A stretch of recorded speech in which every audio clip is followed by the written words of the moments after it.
ভিড়ের চাপ সামলে বিএনপির ভারপ্রাপ্ত মহাসচিবের দায়িত্ব পাওয়ার পর জিয়া উদ্যানে শহীদ রাষ্ট্রপতি জিয়াউর রহমান ও প্রয়াত সাবেক প্রধানমন্ত্রী বেগম খালেদা জিয়ার সমাধিতে শ্রদ্ধা নিবেদন ও জিয়ারত করতে আসেন অ্যাডভোকেট রুহুল কবির রিজভী। তার এই কর্মসূচি ঘিরে আগে থেকেই জড়ো হয়েছিলেন বিপুল সংখ্যক নেতাকর্মী। সমাধি প্রাঙ্গণে পৌঁছানোর পরই শুরু হয় ভিড়ের চাপ। কেউ চেয়েছেন নেতার সঙ্গে ছবি তুলতে, কেউ আবার চেয়েছেন ফ্রেমে থাকতে কিংবা খুব কাছ থেকে রুহুল কবির রিজভীকে দেখতে, যা ভারপ্রাপ্ত মহাসচিব রিজভীর জন্য হয়ে ওঠে বেশ অস্বস্তিকর।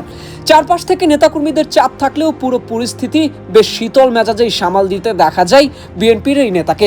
এত মানুষের ভিড়ে ধৈর্য ধরে নেতাকর্মীদের সঙ্গে নিয়েই শ্রদ্ধা নিবেদন করেন তিনি।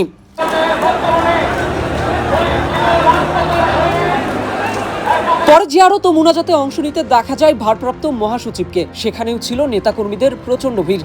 চারপাশে মানুষের চাপ, সামনে পেছনে নেতাকর্মীর সমর্থকদের উপস্থিতি, সবকিছুর মধ্যেই মনোযোগ ধরে রেখে মুনাজাত করতে দেখা যায় তাকে। রাজনীতির মাঠে দীর্ঘদিন ধরে নানা ধরনের চাপ সামলে আসা রুহুল কবির রিজভীর জন্য হয়তো এই ভিড়ের চাপ নতুন কিছু নয়।